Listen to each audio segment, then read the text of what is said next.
smells like pot in here now. And it wasn't me. Does it? A little bit. Little vaping. That's just that fucking classic rock star. It's all on my watch. Sebastian Bach's girlfriend was like unconscious. His wife. He has taken her in front of the Lord. I thought we were gonna have to carry her out. She was literally like, Out. we were all like laughing after the interview, and she was unconscious. Out. She's tired. Yeah. You think so? Yeah, it's early morning. Because she's not doing it. The adrenaline's not It's kicking for her. 10:30, Jim. It's not. But if you get up at, say, 6 or 7 to go out and do a press tour and you're not doing anything but just sitting there listening to the same interview? That's fucking brutal. That's awful. Right. You're saying we just did the same interview he's done? Meaning the same question, what's the book about, the Bon Jovi story? Yeah, I mean, there's only so many things you can ask. It does smell like some really good fucking weed, though. Yeah. He vaped in here before he left. Wacky tobacco. I did. I got him to sign the dust jacket. I was thinking about getting it done for Travis, because Travis has been admiring that poster on the dust jacket this whole time. Yeah. For like a month since we've read the book. But then he asked me what my name. He asked me what my name was, That was great. Yeah, good. and I was like, "It's Sam." That's right. Fucking asshole. I like that. And by the way, both of your names were clearly up on the TV. Well, how does he know you're not Sam? He doesn't know who's who. I was kind of in the position like, do I look like a guest? No, you don't even look like a man. You know what? I think from here on out, I'm just going to tell everyone I'm Sam Roberts. So Courtney B. Vance is coming in right now. I don't want to lie to Johnny Cochran. You know. No. No. Yeah. We're ready. Yeah. Look at that. Our next guest coming into studio right now. Hey, how you doing? Courtney B. Vance is here. Welcome to the show, man. Good having you. Good to see you. Sit down. Make yourself comfortable. Take your jacket off. Stay a while. That's right. A lot of men. We like a lot of men in here. Yeah, you got. It's like a YMCA locker room. Yeah. It's a very sad YMCA locker room. Yeah, we're a little fruity. I'm glad you brought a couple women with you. A little estrogen never hurts, but we try to keep it as much testosterone as possible. Keep it real. That's right.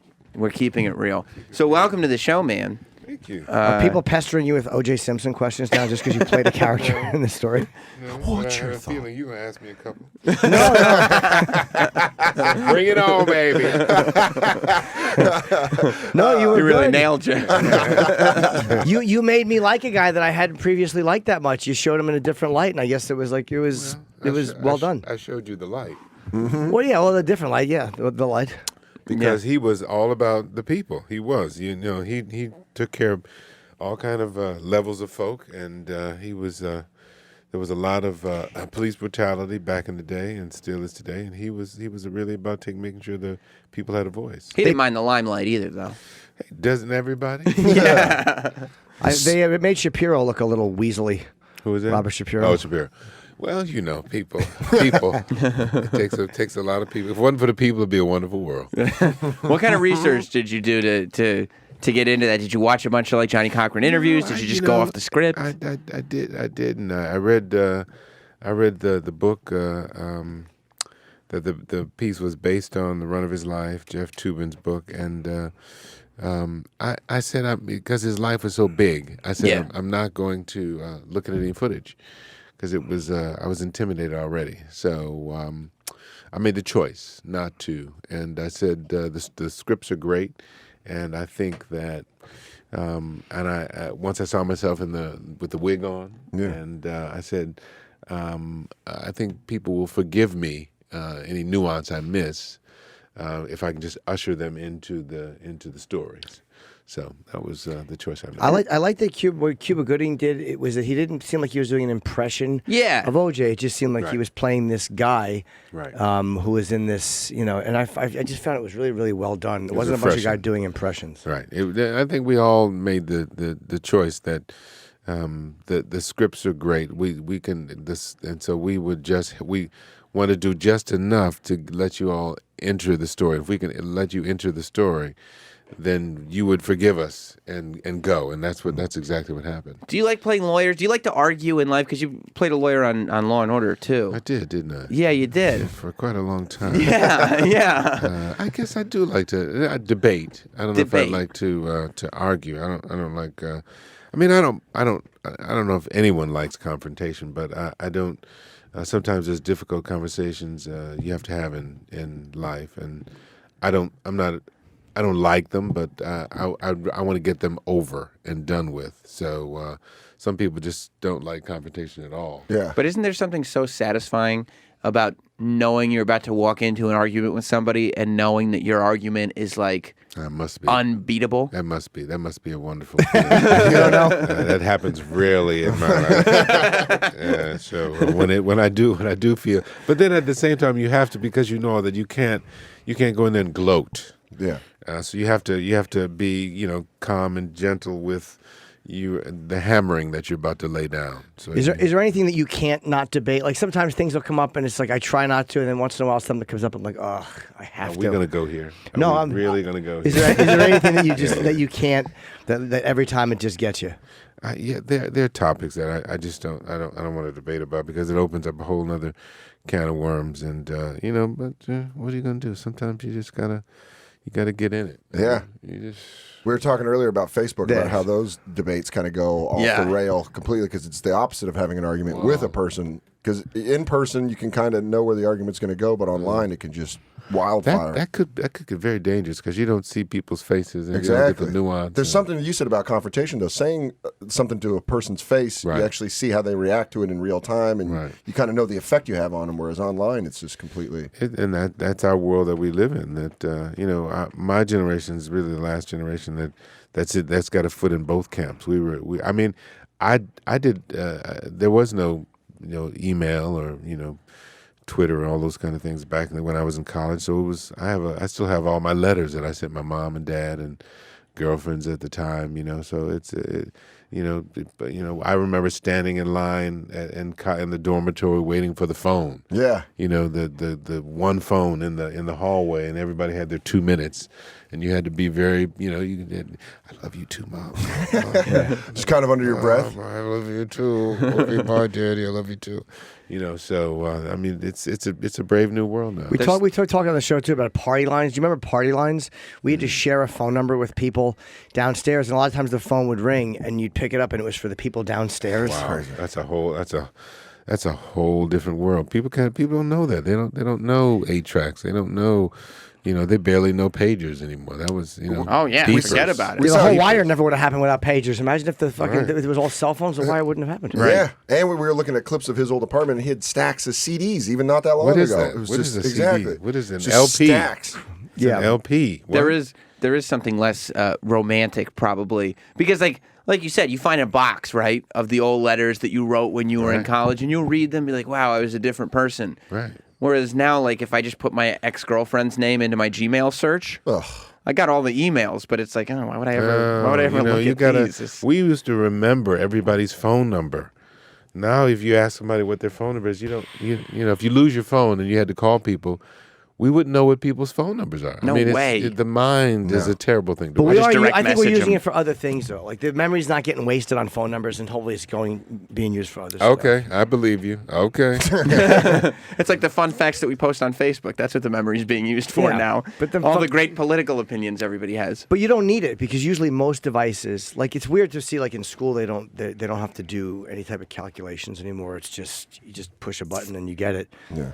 Do they? When I was in school, you couldn't use a calculator. Now you can use a lot of that stuff. But you still have to know you have to show how you arrived at your answers. Right. Formulas, and show your work. You got to show that. You can't just go boom and no. I mean, eventually it'll be that you can. In the upper grades, I think you can get away with that. But in the lower grades, my kids are in 5th grade now. They got to show their work. So. Gotcha. So you're having kids in 5th grade. Like, is it difficult to talk to them about what a phenomenon, like why people care so much about what you did on the OJ show and why people cared so much about that trial? Because I would imagine that now they're old enough that their classmates are like aware of you because that show was so big. Well, I think they're aware of us, but we don't focus on who we are. We focus on the who they are, where they come from. And why we're standing here on the shoulders of Arthur Ashe, because my son is playing tennis now, and President Obama and Oprah Winfrey and Harriet Tubman, and you have to know, the country, we have a wonderful, wonderful, great country, but there's parts of our history that we're not proud of. We're not proud of what happened to the Native Americans, and we're not proud of what happened to the Japanese Americans in the internment camps. But it's a part of who we are. And we always say that there's one education you're going to get at school, there's another education you're going to get at home. You got to know where you came from, and so that when you go out into the world, you can have compassion. You can be kind to people, even though they give you back one thing. You don't have to return it in kind. You know some things you gotta let it go. And something happens at school didn't go your way. Come home, tell me about it, and if we need to get in and go up to school and take care of it, we'll go up to school and just have a discussion with the principal about what my son and daughter are trying to do the right thing, and this is not right. Can we talk about it? And that just so that the children aren't out there fighting when something and learning that if something doesn't go your way, you gotta go to fists. These days you can't do that. So now have they watched footage of the real trial and now they understand kind of what it was? No, we talk about because the show, the OJ show is not for them. Yeah, right. The content is not for them, but we talk a lot about who they are and what the time period was and who OJ was, and so they're starting to build their cases in their minds about who people are, and I think this election was very important for them to actually see seeing the bitterness with which the candidates were going at each other, and how not being able to take the high road, and what that meant. We always talk about taking the high road and we can have a discussion. We don't have to hate each other, and then seeing the trial, the election, and how the candidates couldn't do that. They couldn't have a agree to disagree and move on. So. It's a very interesting time in our country for people that now have to go back and talk to their children about what, Daddy, you said that, but why were they so mean to each other? So we've got to actually talk about why. Well, so many parents don't want to explain stuff to their kid. They're like, oh, well, I don't want to. Well, I'm going to have to tell my kids that. That's the hard part of parenting is explaining that stuff. That's right. Yeah. But even like teaching the compassion, even now, arguments on TV are being rewarded for being civil, which is just crazy. Like the Trevor Noah, when he had that guest, they're like, oh, it was a civil argument. You're like, that's where we're at? I like a good knockdown drag out. I enjoy watching that. But it is insane that you have to teach your kids to be more civil than the candidates running for president. You know what I mean? Like when you're like, no, don't hold yourself to the standard that we hold the presidents to. Yeah, these hold yourself to a different standard. These two people are real psychos. So let's just not try to do that. Do you have to watch out when your kids bring friends home, and probably especially when they were younger than now? Like, do you have to watch out that it's not just kids who are put up to it by their parents who want to see what it's like in the house with you and Angela Bassett? Never happens. It doesn't? No, never happens. Kids don't care. They don't care. Yeah, but their parents might. Yeah, but right? And if and especially when you have to do. Are they kids of famous parents as well? as well? No, we go to. We're public schools. They don't care. And even the parents don't care. No, they don't care who you are. Everybody's working hard. Everybody is glad to be in this wonderful school district that has wonderful. Everybody's paying the high property taxes to be in the district, so they don't care. I would care. I'd try to get my kid to be friends with your kid. Absolutely, for sure. I'd try to see what was going on in your house. I'd only angle if there's a trampoline involved. Do they have a good trampoline? That's very funny. Who are their parents? Parent-teacher night. I'd be like, no, see what they're doing. See what they're doing. I heard a water slide. There's an above-ground pool or an in-ground pool. We need you to pony up with in-ground pool. That's very funny. This is your first comedy? This on camera, yes. I've done a play at the Guthrie, His Girl Friday, with my wife, and it was a 200-page play that we did. But this is the first time on camera that I really really let loose, and it's a great. Opportunity. It's a great story. We need to laugh right about now. We're talking about how contentious and I remember the election, I was like, is this real? It's a dream, right? I'm going to get up and it's going to be a different world when I wake up, right? And it wasn't. And I think we need to, as we come to the close of this year, we got to figure out a way how to have some fun and know that this is, this is just, we're going to get through this.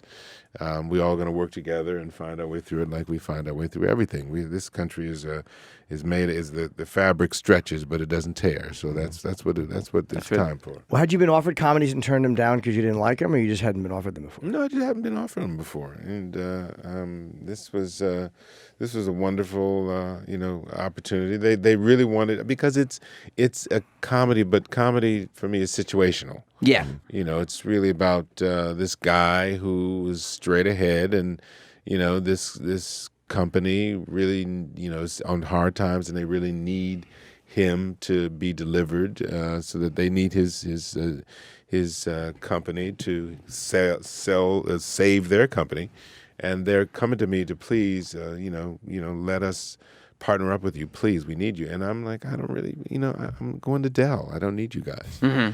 And they're please just come to our office Christmas parties. You can see our culture, and we're good. We take care of people. We're about our people. I'm like, you know what? I've seen the cubicles in the carpet. I don't really need. No, I'm not coming. Please come to our party. And they asked me, do you party? And I said, I used to. And so I go to the party, and it's not looking good. And then all of a sudden, I run into this snow machine. Right. And it's all on. it's all popping. There's a lot of extras in the movie, obviously. We call them background artists. Background players. Background artists.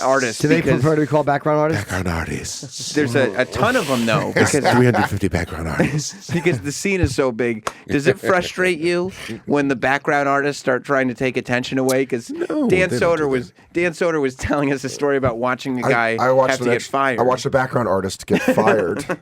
Oh, for really? having his cell phone on and then talking too loudly in a quiet scene. Oh, well, I mean, it does happen. Overacting. I mean, there's 350, people. Yeah, personalities. Yeah. There's 350 personalities. Artists. Background artists. I will amend from now on. I shall hereon call them background artists. Have you ever seen anybody fired on a set like that? I have not personally, but I'm sure it happens. It is awkward, let me tell you. Very awkward. I mean, but you must have... one of the artists must have done something that because they all know what the rules are. Yeah, of course. They're artists, and they know that they're supposed to be in the background. Sometimes they don't make artistic choices, right? And they talk a little too loud. And so when they get in the foreground, there's problems. Right. That art is meant to be in the background art. Yes. So and there, this was a very. There's quite a few foreground artists in our piece, and they're very prominent foreground artists. And so they wanted to make sure that there was a nice little gap in between, and that everyone stayed in their lane, because we had a limited amount of time and a lot of work to do. Yeah. So they were the soul and heart of our piece were the background artists. They really, 12, 14 hours a day. They were doing, dancing. They would put the music on to get everybody get in the right rhythm and beat, and then they would turn the music off because they wanted to have the dialogue clear. And so you had these 350 artists just bouncing and bopping to nothing, and for 12 hours, and then afterwards, after being silent for 2-3 minute scene, they 20 after 20 takes, the director would tell everybody you can't talk. Yeah, that's crazy, because it's too many people, and it's just too many people in the room, and I can't hear myself think.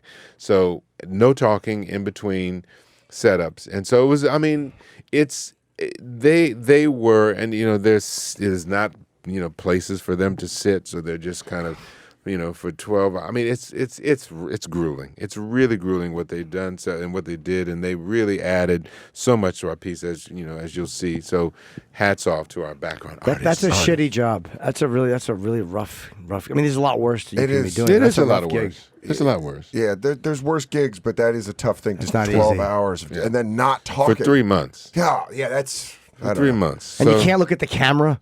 Like you want to look at the camera, but you can't. No.